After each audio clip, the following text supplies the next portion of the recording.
Ya, peraturan pemerintah nomor 18 tahun 2021 menyatakan bahwa bukti tertulis tanah adat hanya berfungsi sebagai petunjuk dalam proses pendaftaran tanah, bukan sebagai bukti kepemilikan.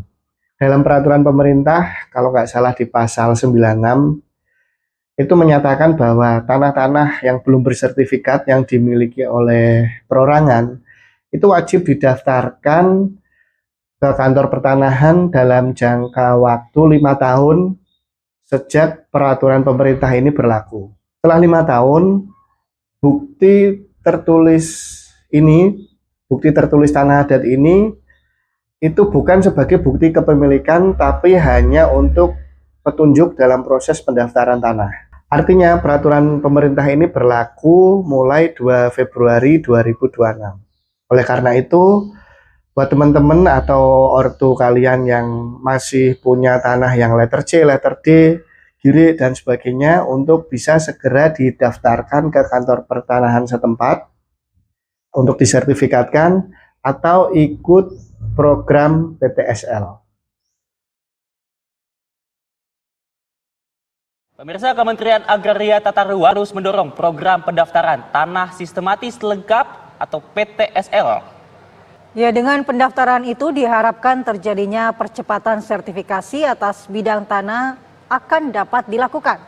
Pasalnya dengan adanya kebijakan PTSL itu dapat menciptakan kepastian hukum hak atas tanah sehingga bisa mendorong perekonomian nasional.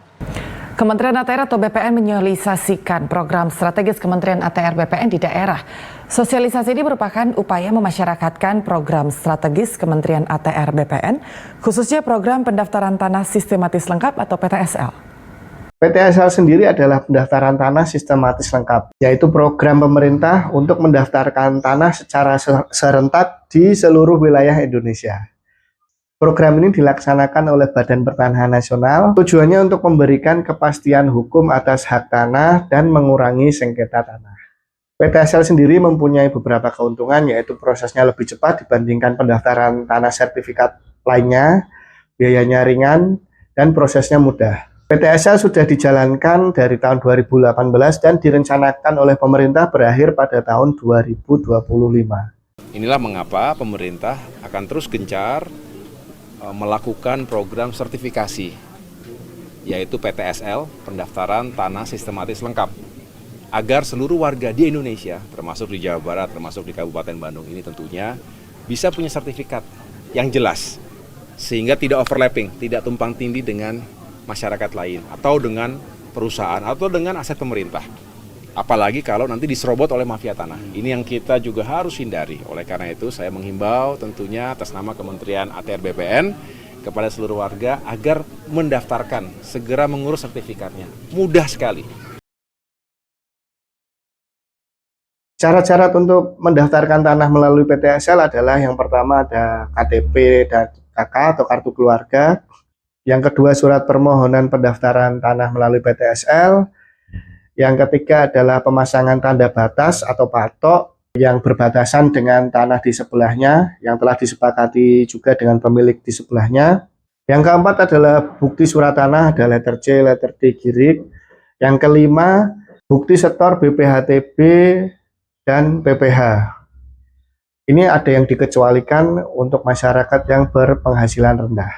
Permasalahan di lapangan ada permasalahan di lapangan apa? Yang pertama adalah bahwa masyarakat juga keberatan dengan pajak, ya PPHTB, sehingga kita koordinasi dengan pemerintah daerah untuk membebaskan PPHTB.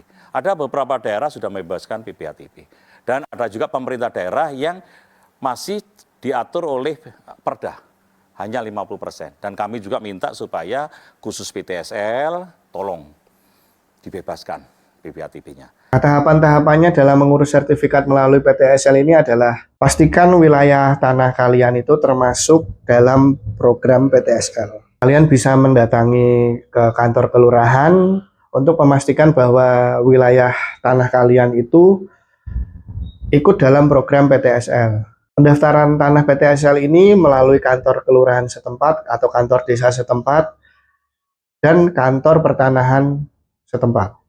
Yang kedua tahapannya adalah ikut penyuluhan. Jadi kalian harus mengikuti penyuluhan di lokasi yang sudah ditetapkan untuk program PTSL.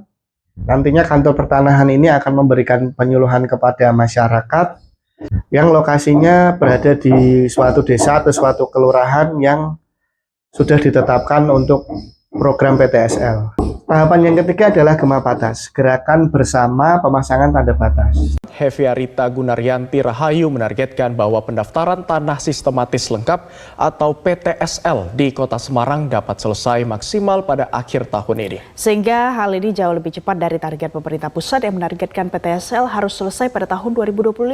Hal itu disampaikan Wali Kota yang akrab disapa Ita saat menghadiri acara pencanangan Gema Batas atau Gerakan Masyarakat Pemasangan Tanda Batas di Hutan Tinjomoyo. Jadi kalian harus membuat serta menyerahkan surat pernyataan pemasangan tanda batas dengan pemilik tanah di sebelah kalian atau tetangga yang sebelahan.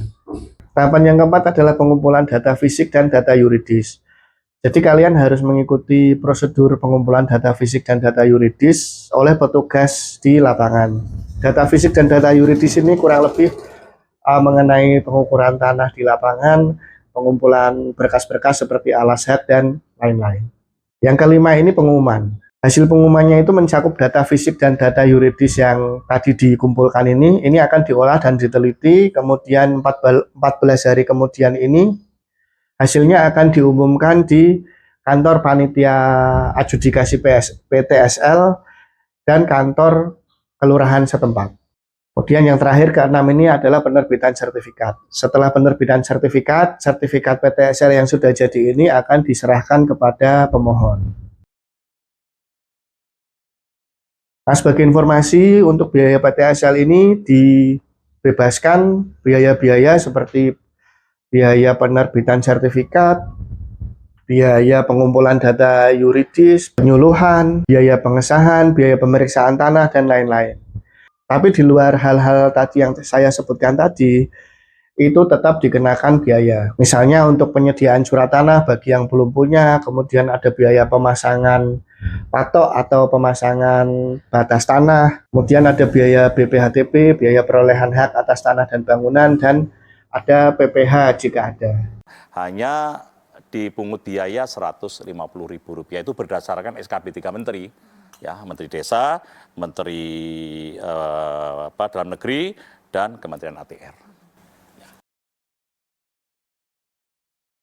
Nah, kurang lebih seperti itu teman-teman tentang PTSL, baik dari pengertian, dari tahapan-tahapan, dari syarat-syarat, dan dari biaya-biaya. Semoga bisa dimengerti oleh teman-teman dan bermanfaat buat kalian semua.